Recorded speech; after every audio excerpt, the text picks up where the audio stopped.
let me move to the next question, which is about framing. I think you're all certainly interested in the question of how you frame and how you try to pitch the goals of the movement, how you get understanding of it. What has Occupy famously done around framing what it's up to? 99%. Yeah, economic inequality. Right, the 99% versus the 1%. That's been a real theme that they've put forward. People are always trying to frame. Here's a couple of great examples. Let's see if we can get this going. This again, first is Martin Luther King, and way back at the start of the bus boycott, see how he frames the issue here. The keynote speaker at Holt Street Church was a new preacher in town, Dr. Martin Luther King Jr. Over this, He was only 26 and was almost unknown outside his own congregation. King wasn't sure he should accept when his fellow ministers and other leaders asked him to head the new Montgomery Improvement Association and the boycott. But they wanted him in part because he was new in Montgomery. Reverend King was a young man, very intelligent young man. He had not been here long enough for the city fathers to put their hand on him. To put their hand Martin on said, well, you know, I'm not sure I'm the best person for this position since I'm new in the community. And but if no one else is going to serve, you know, someone has to do it, and I'd be glad to try to do it. And of course, I guess everybody then assured him they wanted him.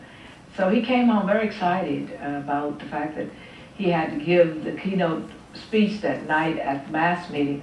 He only had 20 minutes to prepare his speech.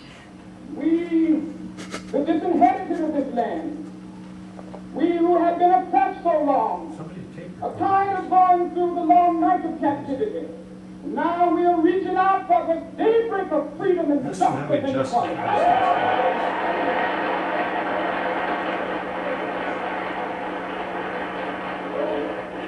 This was new to people. The only weapon that we have in our hands this evening is the weapon of protest. And certainly this is the glory of America with all of its faults. And we are not wrong. We are not wrong in what we are doing. If we are wrong, the Supreme Court of this nation is wrong.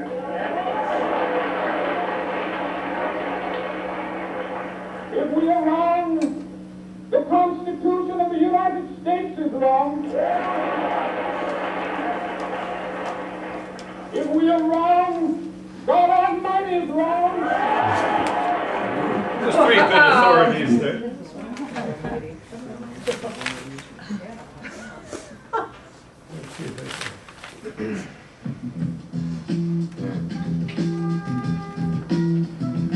You get a master frame for a movement, and the civil rights movement starts equality, equal opportunity, and then cascades down into other movements. You will not be able to plug in, turn on, This is the famous revolution. You will not be able to lose yourself. Gil Scott-Heron. Gil Scott-Heron. Because the revolution will not be televised. The revolution will not be televised. It's The revolution will not be 1968. right back after a message about a white tornado, white lightning, or white people. You will not have to worry about a dove in your bedroom, the tiger in your tank, or the giant in your toilet bowl. The revolution will not go better with coke. The revolution will not fight jerks and make cars bad breath. The revolution will put you in the driver's seat. The revolution will not be televised, will not be televised, will not be televised, will not be televised. The revolution will be no rerun, brothers. The revolution will be live. I was taken up with now we're not only a protest movement, we're not only a movement to end the war in Vietnam, but we are a revolutionary movement. We were wrong, it wasn't a revolutionary situation, but you know, it's a mistake.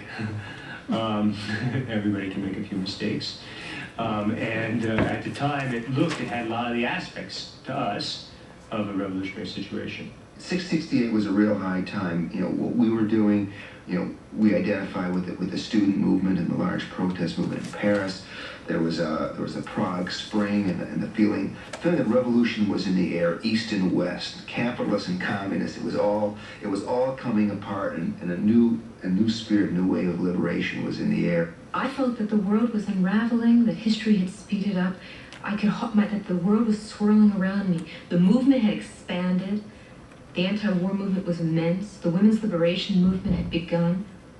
The world simply was undergoing change at a rate that I could hardly comprehend. And yet I was in it, and I was part of it, and I was changing.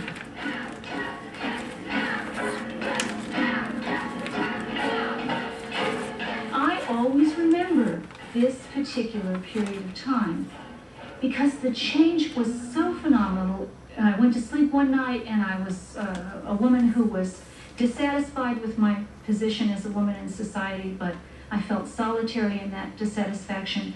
And suddenly I wake up and right and left everybody is speaking about it. I have women who agree with me everywhere. We start to form a sisterhood. Everything in my life that has disturbed me is being challenged. Things that haven't disturbed me before, suddenly I look at and they do disturb me. When we began to try to take a more active role in steering committees and, decision-making forums in the movement, we began to see our comrades resisting our input. And we looked at them and we said, what? How can they do this to us? These are our brothers. Why aren't they interested in what we have to say? They're only interested in, the fact that we're always there for them. And we always make the coffee and we run off the leaflets and we make all the telephone calls late into the night.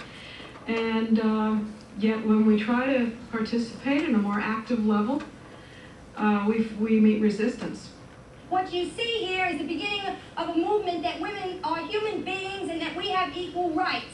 We intend to go to school. We intend to have childcare so that we can go to school. We want the university to provide us with classes that teaches us about our history, the same as black people want to learn about their history, and that's what you see happening here today. This is just the beginning of it. One of the ways the women's movement is the logical and maybe even inevitable conclusion of the 60s is that throughout the 60s we were trying to imagine how to live differently, how to change the world. And the women's movement took much from the civil rights movement, from the New Left, from the anti-war movement, but we brought it home.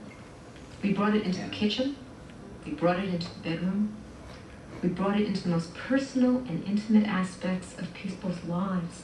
It was hard to deny there. It was hard to ignore those issues. When I thought of revolution then, the whole idea had assumed complex, enormous dimensions. It didn't mean a simple change in the institutional order. It meant a coordinated change in. But open to any thoughts you have on I was just going to say, I was disappointed not to see Angela Davis interviewed there as a feminist and a black woman. Talk to the film producer. It wasn't me. She's not in Berkeley in the 60s, as I remember. Oh, well, you just asked the question, is there a different narrative for Occupy? And I kind of think that We Are the 99% is the same narrative as equality. I don't think it's done at all. But it's not on the basis of a group that's been denied rights. It's more of a, well, to me it looks a little more like a classic. It's the narrative of inequality, not in the same way. But maybe expanding democracy, more better representation. We don't have representation like a true democracy in the United States, especially California. We're screwed here. 2 senators, so does Delaware. That seems a little off to me. The whole this isn't structure, 1791 structure anymore. of the Senate, yes. Carl, did you? Oh yeah, no, I just want to hear it. That was good. Well, you want to? Well, I think one thing that wasn't covered there was the whole critique of corporate imperialism during the Vietnam War, which obviously we were still dealing with that. You know, we're still trying to get somewhere with that Yeah. critique of corporate imperialism. I mean, that's the state that we still have, but now it's become so visible to so many more people, I think. And I think that's where the 99%, one of the places it came from, because now it's so blatant. 99% of the people, we see it, and we want to do something about it now. Whereas, I don't know, it felt like a smaller segment of society that was really casting light on that before. Yeah, I was thinking that maybe one of the points that you were making in the 60s segment was that there was one fellow that was talking about revolution, and until he started talking about that, it was focused on separate movements. And then, and having lived through that period, I had that same feeling. I thought there was a revolution starting. Yeah. At a certain point, I don't know, 72, 73, it suddenly dawned on me that it wasn't. But I'm wondering if your point is that framing it as a revolution might have been one of the things that stopped the separate movements from going forward. Is that sort of... Well, I hadn't thought about that point exactly that way, but I think you're right. There was a contest over how to frame, how to understand what was happening at that time. Very, very much so. And that Frank Bardicke, Frank, by the way, a couple of years after this, moved down to the Salinas Valley, and after years and worked as a field worker and worked with the farm workers, and just wrote this magnificent book, about 700 pages long, published about 3 or 4 months ago, about Cesar Chavez and the farm workers and all the things that went wrong. It's almost a day-to-day study of the latter years of the farm workers. Tremendous book, 15, 20 years in the writing. But yes, and he admits he was wrong. It did. The revolution seemed to be in the air. That's a title of the book, Revolution in the Air, by, what's his name, the writer from Oakland. If you want to find out what happened to that whole new communist movement, as they called themselves, or came to call themselves, you can read that book. But in a way, yes, I think they concluded in many ways that was a false lead. They got it wrong. Not all of it, not maybe their impulse, but their understanding. And maybe from Berkeley it looked like it was a revolutionary situation. Are you talking about a violent revolution? I mean, there was a revolution in a sense people started thinking differently. Well, there was there were armed forces in different parts of the country, both with the Black Panthers and with the Weather Underground. And even screwier groups like the Symbionese Liberation Army, which but there were remember serious here in people like California. Bettina Apicather and that group that were, you know, she was killed by her own explosives in her father's apartment, and her father was a big shot lawyer. Oh, no. And the thing is that there were different it appeared that there was also a nonviolent revolution. I think that was more powerful. Right. That's well, whatever, but it ended up I being think that's more part of the confusion that I was referring to, is that the framing might have been non-productive. The framing as a revolution might not have been a good way to frame it. I'm thinking of that in retrospect. Economic justice. There were some of us that came to the conclusion that the revolution is not an event, that it's not a date where something is going to happen, but that there was a living revolution, and that those of us that identify as revolutionaries, we were the living revolution. And however we stepped outside of the mainstream of society was a revolutionary act. So for those of us that are witches, we're outside of the religion paradigm. For those of us that are lesbians, we're outside of the heterosexual paradigm, and on and so forth. And that is the revolution, and that we live the revolution in every moment. I was going to, hey, I'm old, I recognize your voice over there. You were asking about the master narrative nowadays, like the big story. And I'm thinking that it's, the economy is getting better. The United States is the wealthiest country in the world, the bastion of democracy. I'm not sure I buy that. that's the master narrative, okay? You know, that's what we hear in the mainstream news and stuff. But what I was also very interested in, and I'm really interested in strategies that win, was how Martin Luther King was framing that there. If we are wrong, the United States Constitution is wrong. If we are wrong, the United States Supreme Court is wrong. And that is a way, I think, to grow movements also, rather than just talking about we're against the government and all the people who love the government don't want to join with you. And you were talking about weak alliances and how to strengthen them. I think it's extremely important. Yeah, I've been thinking about this quite a lot over the past several months. And it seems to me that we have something right back at the beginning of the founding of the country and what was going on all over the world at the time, which is perfectly summed up in the motto of the French Revolution, which is liberty, equality, and what they call fraternity, but which we would call humanity, since we've learned to include everyone in it. But that what we're for. Yeah. What we're for is freedom for individual human beings, equality in politics, equality in community relations, okay, and sharing instead of greed in the economies, which means treating the earth and all human beings and all of nature as a family.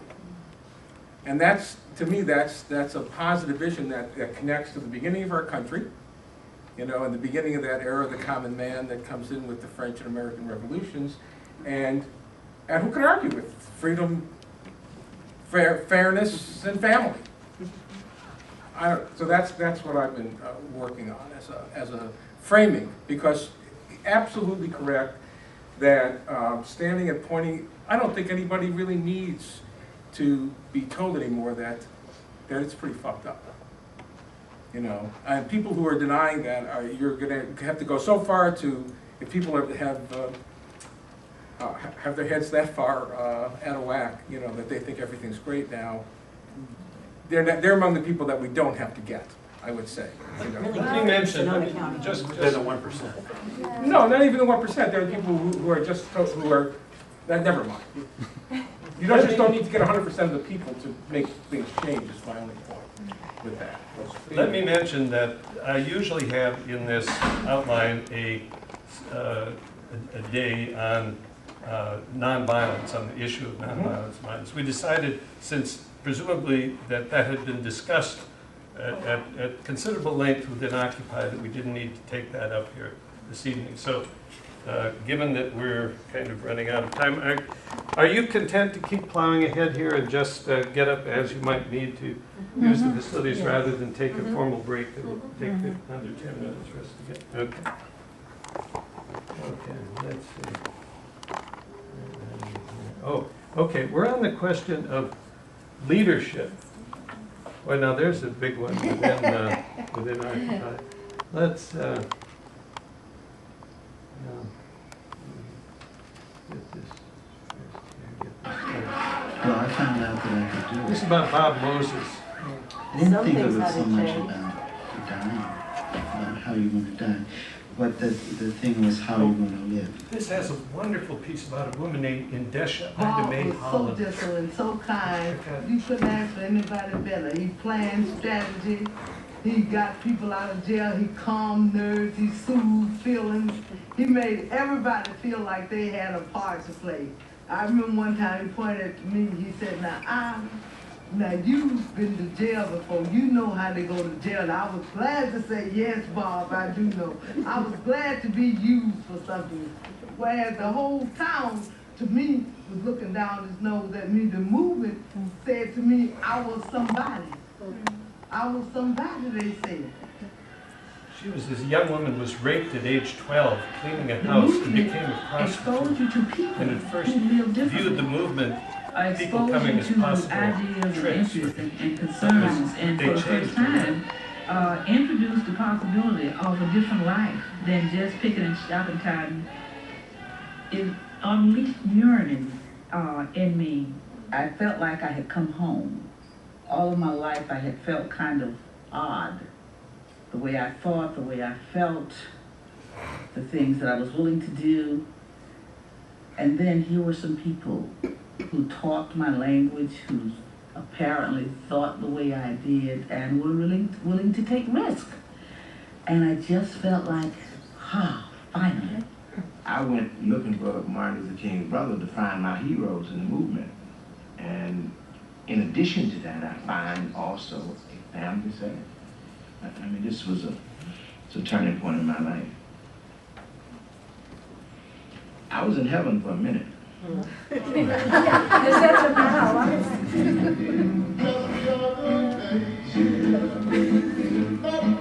Ida Holland went on to get a PhD teaching at USC, and I saw her play from the Mississippi Delta produced up at Ashland college students several years as far away as Boston and Southern California have come here to take part in a program called Freedom. Freedom for Mississippi. The whole idea of the summer project was Bob's analysis that the law only covers certain people in America, and it doesn't cover Southern blacks.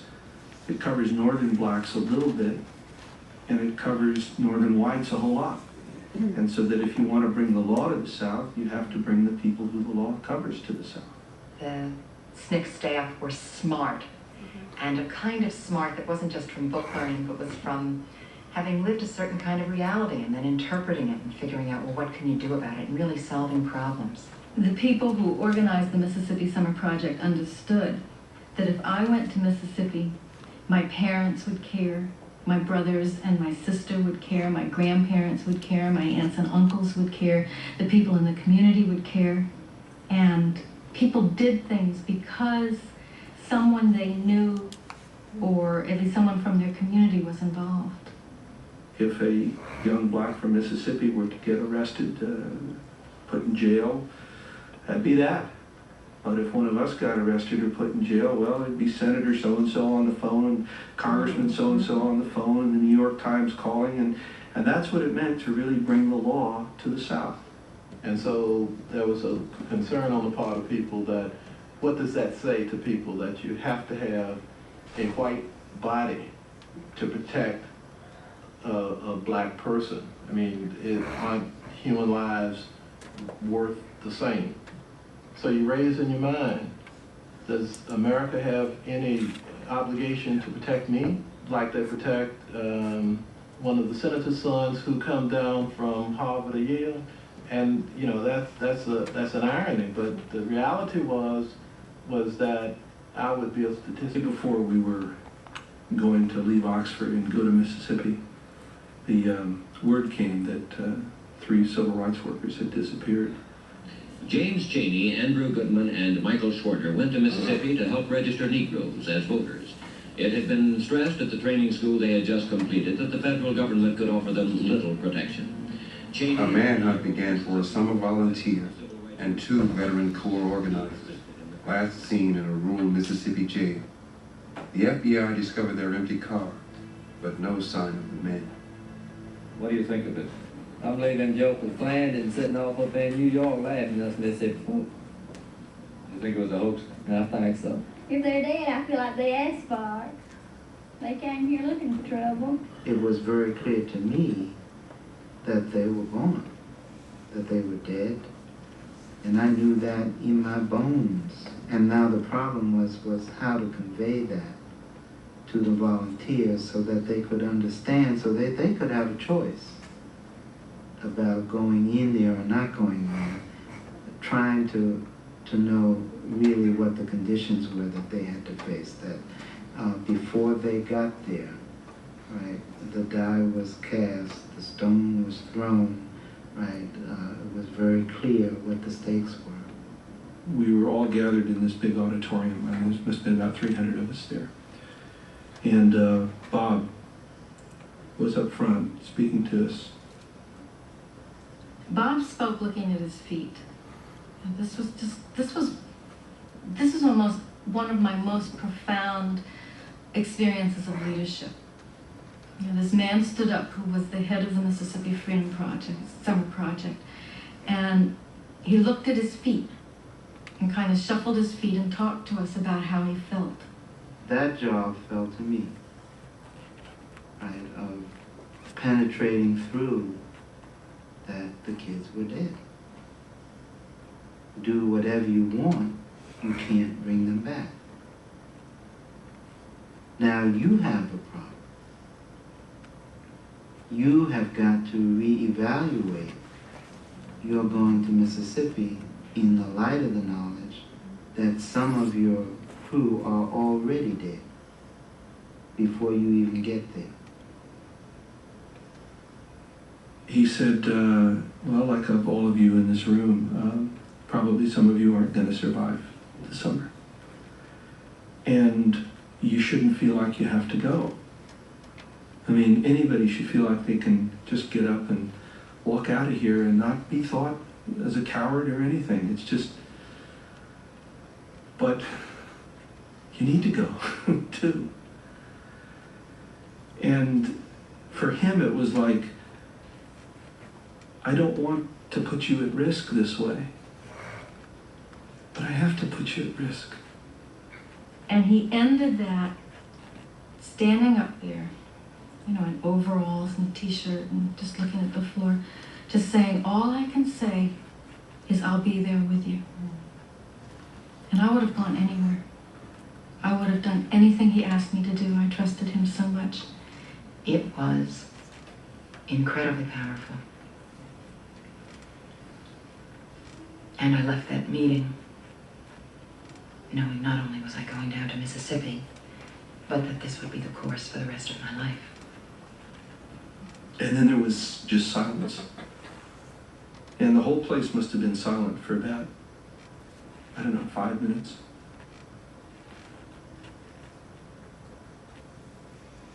In the back of the room, a woman named Jean Wheeler stood up.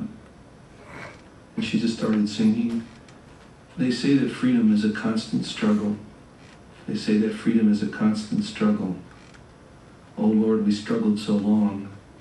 We must be free. Pretty soon everybody stood up and just marched out of the room behind Jean.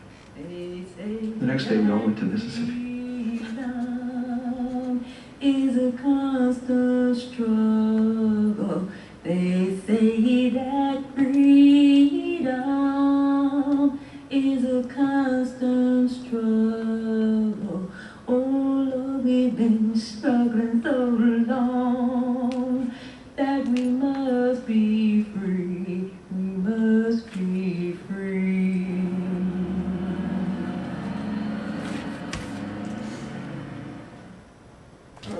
Thank you for that footage. I've never seen that before.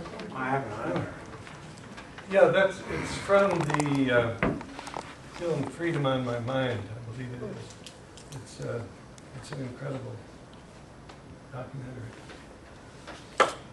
Leadership, does that say anything, does that provoke anything about the question of leadership or developing leadership? Or where is leadership in the scheme of things? Well, I wanted to point out, I think it's interesting because, I mean, Occupy is so centered around consensus and direct kind of horizontal decision making, which I think is great. I actually really, advocate for that. But at the same time, I think it's funny. Like if anyone from, like if there was a time machine and a Bob Moses or any of the leaders of the civil rights movement were to come to an Occupy meeting and suggest that we structure ourselves like they structure themselves, they'd be booed out of the room and called a traitor. I think, and I think that's interesting. It's just to see that as much as I love consensus, I think sometimes maybe we need to look at other ways that people have done things. Like the SNCC was not a consensus-based organization. They had a top-down leadership structure. It was very democratic and mass-based, but it was Bob Moses was the head of the project. He wasn't, just a member of it. He led it himself. So I think that's interesting to point out. I know recently I happened to go to a benefit that Bob was speaking at 2 Sundays ago, raising funds. It's a long story for a fellow who was part of his algebra project. Anyway, the algebra project is a thing that he's been working on for about 20 years. Some of you may. Do you know about that? No. You know about that?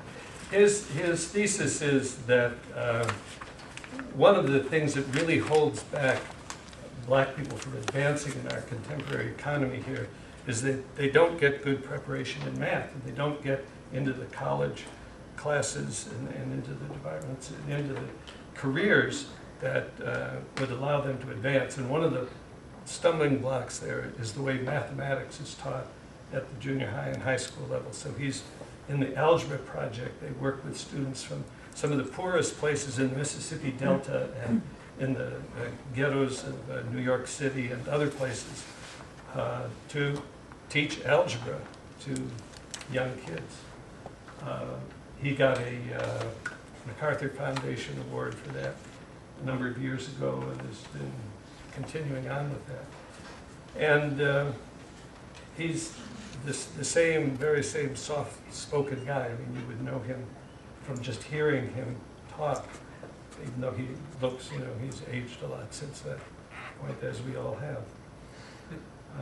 Other thoughts about leadership? And the other folks there, Heather Booth and Marshall Gans are two other tremendous leaders. Heather Booth went back to Chicago, helped form the Chicago Women's Liberation movement. More importantly, in the long run, the Midwest Academy, which has been training organizers for the past 30, 40 years.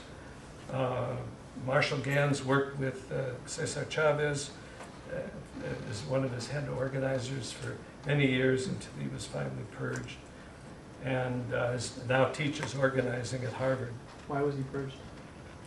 You read Frank Bardicky's book about the farmer. Well, because in the end, I summarize this. I guess this is just my interpretation following a number of others, including Marshall's and Frank's, that in the end, Cesar, either because he got a little bit paranoid or because he was part of this Catholic conservative religious group, or because he just thought it was the best way to run the union, got rid of everybody who wasn't essentially a yes person for Cesar Chavez. And the number of people that they've had under contract went from about 65,000 at its peak down to about 5,000 where it's been for the last 30 years, almost 20 years, I guess, since his death. Which is a sad story in many ways, but it has something to do with that. I would say what really struck me was, in all that footage, was the importance of finding ways for people to participate that are really empowering, and that might be different for different demographics and different individuals and personalities, and the importance of honesty and maybe not consensus, but consent, because what he was doing was obtaining very clear and powerful consent from people to put themselves in that situation. He wasn't dictating or ordering or withholding information. Also, it reminded me of, at the Move to Amend convergence, George Friday, when we did a big segment of that was on anti-racist and anti-oppression work, and she was talking about the strategic use of privilege, and to think really strategically how you can use your privilege to advance the larger movement. And that's obviously, that was, you know, very clearly planned and really well thought out. It wasn't just a couple young people jumping on a bus full of youthful radicalism. It was a strategy. And it resulted from the widespread organization that the NAACP had in Mississippi before they ever got there. Moses went to Mississippi in '62, and he met with local NAACP leaders who would take him around and introduce him to people in the community, essentially attesting for his bona fides, you might say, that he was a person that they could have confidence in working with. And so they spent a couple of years even just making the contacts to get ready for something like the summer project. I would say, Carl, that part of this, well, a few things. First of all, for those of us who did live through that time, you saw leaders get killed. So that kind of helped to reinforce the feeling that we all needed to become leaders, because if you depended on a leader, they would just kill them anyway, and then so there you'd be without having the leadership skills that you need, but the other part I would say also is that in terms of with Occupy, that it wouldn't have been appropriate to me for there to have been leadership. That this was a this was a time for people to meet people and figure out what they were going to do together, and then leadership can emerge out of that. Well, I'm good at this, or we see that you're good at that, and so you're going to lead this part of it. And then you get into situations where you have to have leadership because you've got something very specific to accomplish.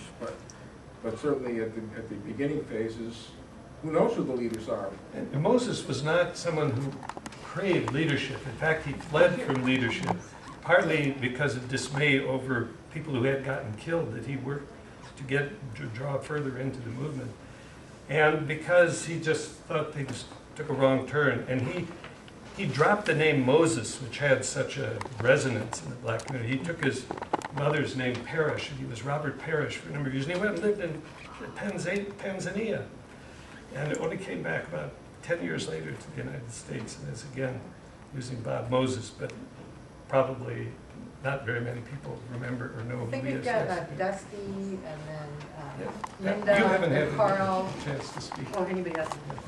Anyway, well, I think in terms of leadership, though, it's sort of nice to have a face or a name to a movement. It seems more identifiable. And if a leader can do it, as this lady over here said, in a democratic way, so that everybody's needs are being met and it's being done democratically, then I think there are benefits to it. Of course, it could work the other way too. You could be sunk by a bad leader. Yeah. Like Hitler, you mean? Yeah. Well, I wasn't thinking of many things. I want to validate what you're saying, and I want to also agree with. I always forget your name, but agree with what you were saying. Martin Luther King was killed. I don't know. I've lived through all that. I don't know how old you are, but actually, the reason that I had my hand up was because I wanted to speak about the woman who was talking about how much she trusted Bob Moses or Parrish. Yes, that she Pam would Allen. follow him anywhere. Pam Allen. And that's what I felt in those days that I don't always feel with folks nowadays. I mean, we would call each other brother and sister. We really had each other's backs. And when you're on the line and you're maybe going to get beat by the police or killed, and I've been in demonstrations like that, you want to know that somebody's got your back. So I see that as so important. I don't mean to sound negative, because I really think this is a wonderful thing that I saw in here, but blind trust is also how cults form. You have to be careful. Not blind trust. No, you have to be careful not to trust anyone 100%. You still need to think for yourself, and if something seems really dangerous, you need to think about your own self-preservation sometimes. It's just kind of realism. Linda. Yeah, it's interesting. You're our leader now. Thank you. I don't want to get killed. No. I didn't mean to put it. Yeah, You got a good point. What I had to say was similar to what Dusty was saying. The thing that stood out to me in that was trust. And where I went with that is now it's about leadership, not necessarily existing in one person, but that trust, that need for trust is still really essential. And it takes time to develop trust. And it takes time in relationship and good communication. And I think that what Occupy is up to is like a laboratory for what's needed now. And part of it is taking the time to develop trust and to learn how to communicate in different ways than has been done before, possibly. Well, I think rather than a leader, what you're talking about is following a good idea or an ideal rather than what somebody's telling you. Everybody wants. I was just trying to see a little bit. Carl, did you still want to go? Yeah, well, maybe I misspoke. I mean, I definitely would never suggest that Bob Moses or any of those people had authoritarian aspirations or anything like that. I just think it's interesting to look at their organizational structure in that, a lot of these were membership organizations. They had very clear delineated roles for people, field organizers, directors, things like that. Things that I'm just saying now within the Occupy movement, if people were to propose those things, you'd instantly be accused of being a tyrant.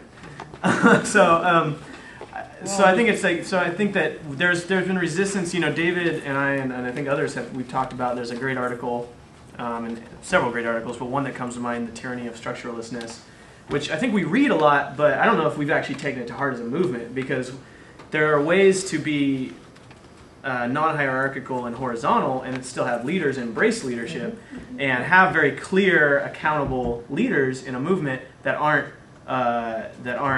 sort of messiah figures or sort of authoritarian figures. So I think there needs to be a sort of in between that. Oftentimes the people with the good politics don't always have the good practice. So I think Occupy has really good politics, but then our structure needs some work, and we need to be, I think, a little less hostile to organizations and be more willing to do that. I totally agree. Totally agree. Yeah, that's bringing up the question of alliances, which we might just have time to get to, but go ahead. Okay, I was just really quickly, just, watching some of this footage and just, there's just people that are dynamic and do have, you take the whole direct democracy and consensus, but sometimes people, just have this, they carry and they can, that they didn't know him from Adam, but trusted, whatever, and it's, as a good person, and it's just inspiring, and for somebody to focus on. It's like, okay, and it just motivates people. I also wanted to plug our reading group because Starhawk has a whole chapter on leadership and non-hierarchical organizations. Before we have people start to leave, maybe you could pass out that reading list business if somebody wants one. Alliances.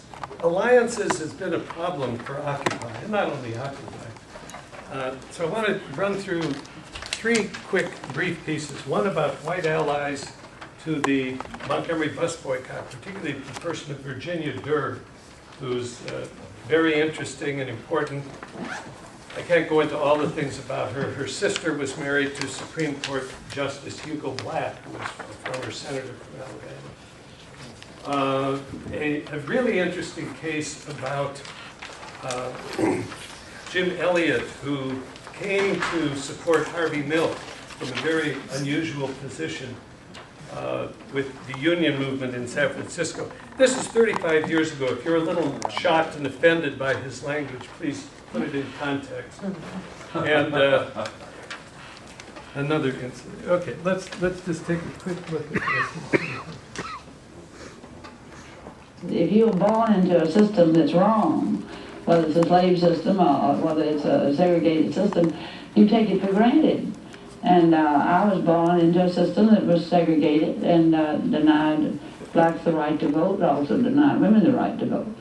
And I took it for granted. Nobody told me any different. Nobody said it was strange or unusual or wasn't like other states. How many miles would you walk? Oh, about 7, 8 miles a day. Maybe longer for me, because, going and coming, it made a great deal distant. Ever change to take a ride from? No. No, but if sometime we would be out on the road coming home, well, it'd be a white lady come along and pick us up and carry us so far, and we would thank her for it. We would be very glad, and we would offer her pay, but she wouldn't take it. The strange thing that happened was a kind of a play between white women and black women, in that the mayor of the town issued an order saying if the white women would just stop carrying their maids back and forth, that the boycott would be ended. And so, I don't say all of them, but some of them replied and said, well, if he wants to come out and do my cooking and laundry and raise the children and clean up, he can. So the white women went and got them in the car. They said they did it because the bus had broken down. Any excuse you could possibly think of. Well, I would have to say that there were many sympathetic whites who knew that the system was wrong and they were doing what they could to help to correct it.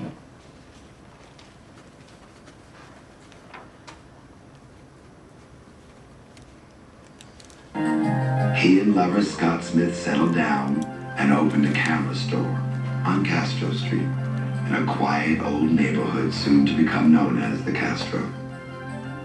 Harvey Milk threw himself into neighborhood politics. This is also about district elections. When he dubbed himself the mayor of Castro Street, the idea stuck.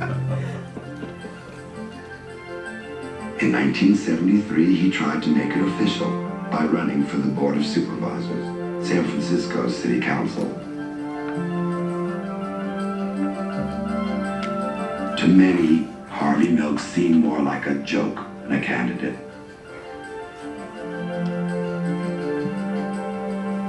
Well, first time I heard of Harvey was one of these convention at the Labor Council, and we're voting on who we're going to support. In our union, we get together with other union delegates and talk over who we're going to support, and we supported a guy that I didn't know at that time, Harvey Milk. And we're talking with the people, and somebody said he's gay. I thought, holy Christ, how are we going to go back to our union and go back to where we work and tell guys that we supported a fruit? You know, I thought, my God, what's labor coming to, you know? And then we found out that he got Coors beer out of all of the gay bars in San Francisco.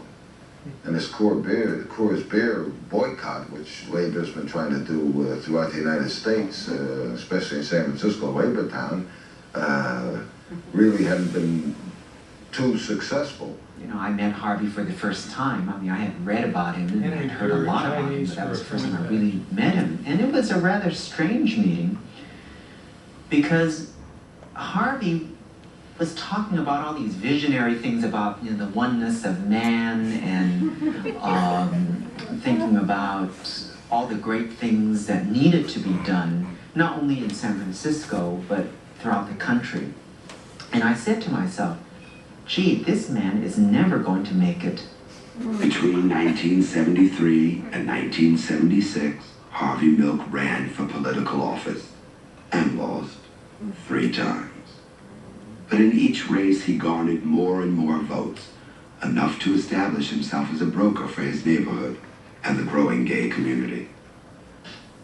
Moscone and his allies, including Harvey Milk, set about designing a plan for neighborhood people to run the city they lived in.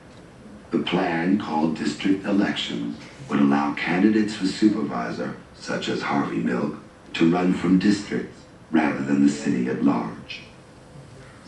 They had this crazy idea that they're going to change the form of government, the way we elect our officials in this town. There was one meeting that was supposed to be behind this guy Harvey Milk's camera store. And so I went to the meeting, and I kind of thought, what the hell am I doing here with all these fruits and kooks? Behind the camera store, a little crummy camera store. It was nothing like Brooks. It was a little crummy camera store, and in the back was this little crummy room with a bunch of worn-out old sofas and chairs and a bunch of people in jeans and Levi's, and Harvey Milk was there, and he doesn't dress in a distinguished manner.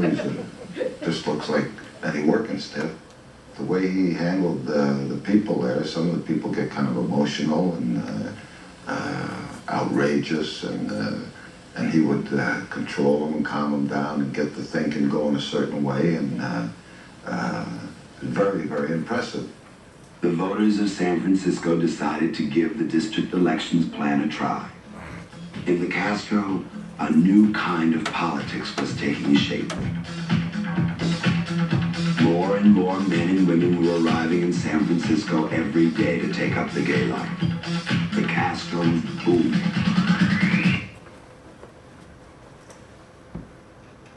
Where we take this one up, let me see if I can just say a few words. I'll go to a synagogue and I'll speak about what we're doing, and we'll have people ask us, why are you working with them? You know, they hate you. On that question of Harvey Milk, sometimes the allies that could be most important to you are the ones that don't seem to be very likely to align with you. I mean, that's when you're really getting an important ally, is when you get someone who's not like you already. Because the people who are like you already are probably already with you, right? So what do you think of that? Was that outrageous? Was that offensive? How did he get won over to support Harvey? What was it that impressed I could tell you, because I saw the movie starring Sean Penn. This is better than the movie. The documentary is better than the movie. People got to know him, and they stopped thinking of him as a gay person and just started thinking of him as a person. Just like I don't think of Carell as a gay person so much as a person. They still knew he was gay, but they weren't thinking of him as the gay guy. He just sort of became the guy, and the gayness became secondary. And it became that partly because he was doing what? It sounds like, I can't remember the guy's name who was calling them fruits and. Jim fruits. But they had been trying to organize against Coors for a long time and were not successful. But Harvey Milk was. Is that the word you were warning us about? Fruit? Yes. I've never been so offended with I'm glad this is a mature season about it. Other thoughts about it? He knew what the issue of importance to labor was. He didn't have to go and ask them or say, join my cause, and then I will work to get that out. He did that first. I couldn't find the little piece where he later, Henry Durr later talks, and he said, Harvey knew that ballots in Chinese were important to us. We didn't have to go to him and say, support this. He was already putting up a resolution saying we had to have ballots in different languages in San Francisco. So it's anticipated. I think one of the things that we don't always do right is we, particularly white predominant groups, say, hey, you know, we're doing these things that are of interest, in your interest, Latino community or African American community. Come join with us on this. But you haven't done anything to support their issues in advance. That's not necessarily true around here, because I think to a considerable extent there has been this joining with, but that's what it takes, I think. It's yes, go ahead. I'm just going to mention that the Sonoma County Solidarity Network and sure. That's yeah, there's a lot of good work. The May Day marches, the Committee on Immigrant Rights, a lot of these things have been joint. And the guy lost 3 elections, but I like about the guy's persistence, never give up. He was persistent, but he didn't win until they had district elections. But he still, he Would somebody like to pass on? This is the yes, on cue. You don't have them in Santa Rosa? Not yet. Not That's yet. it. It's all at large. Yeah. Structural reform that may be radical. I mean, see, that's one of the. Can you make structural reforms? Of course, no one knows quite what the outcome would be. I mean, the populist right can use this as well as the populist left. Who's going to get better organized? Alliances can also fall apart or be very strained, and the Black-Jewish alliance is one of these. Let's just. This one is kind of fun They and hate us. startling. Why you have anything to do with black people? And then they repeat all the stereotypes and racist stereotypes. So there's a lot of ignorance within our community about the African American community. There's mostly a lack of knowledge, a fear. 30 years ago, the Jewish community was clearly in the center of domestic justice in the United States, one of the lead communities on issues like poverty or civil rights. But then there began to be a steady slide away from involvement with larger social issues. A greater involvement in particular Jewish issues, such as Israel, such as Soviet Jewry, such as combating intermarriage. And when that happened, the greater focus on the Jewish community began to come at the expense of focus on larger social justice issues, which in my view is and continues to be a real mistake.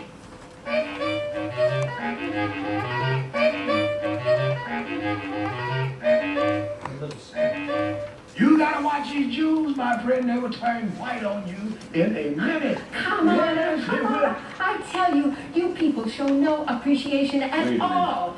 Have you forgotten the entire civil rights movement? Wait, no. We marched with you. We died with you. What about Goodman and Schwerner? What about James Chaney? You done forgot all about him. See, hundreds of black people get beat up and killed, and all you people can think about is 2 little Jews. Oh, wait a minute. I have just a touch of reality here. Jews made up 2/3 of the white freedom fighters. So? 1/2 of the Mississippi volunteers. So? They get 3/4 of the money, and we are less than 3% of the American population.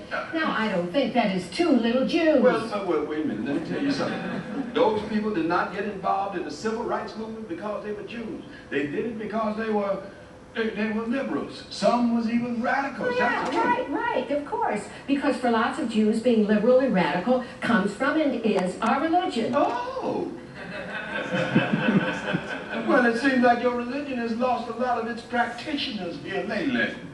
Where are these people at now? Oh, I love it. I really love it. First, you kick us out of the movement with all of your black power stuff. Then you accuse us of abandoning you. Now that is really tricky. No, no, no. You are ducking the issue, my darling. I'm asking where they are right now. And I am answering, my darling. Some of them went to where you told them to. Where's that? Back to work in their own communities. And others went into peace, ecology, and other progressive movements. And some of them went to these big corporations and colleges and universities, climbing up the corporate ladder where they're sitting dead in the door in front of affirmative action right now. I know what's going on. Okay, some of them did. All right then. Mainly men. What?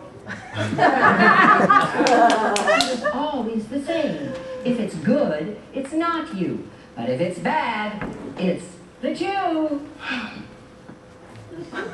One of the most unfortunate aspects of the breakdown of the effectiveness of black Jewish activist politics is that that represented a tradition that offered a set of tools for powerless people to get a measure of power. So a young person today who is discontented, wants to change things, you know, what is the political vocabulary open to that person? When, you know, all we see around us are leaders who kind of express some kind of narrowly conceived group interest. I can't get to the other two. Sorry. Thank you so much.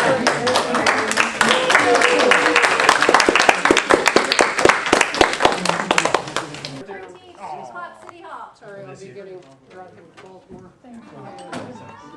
My favorite topic. I enjoy this. Key off. One of his recurring topics is Occupy. Talking about and he talks about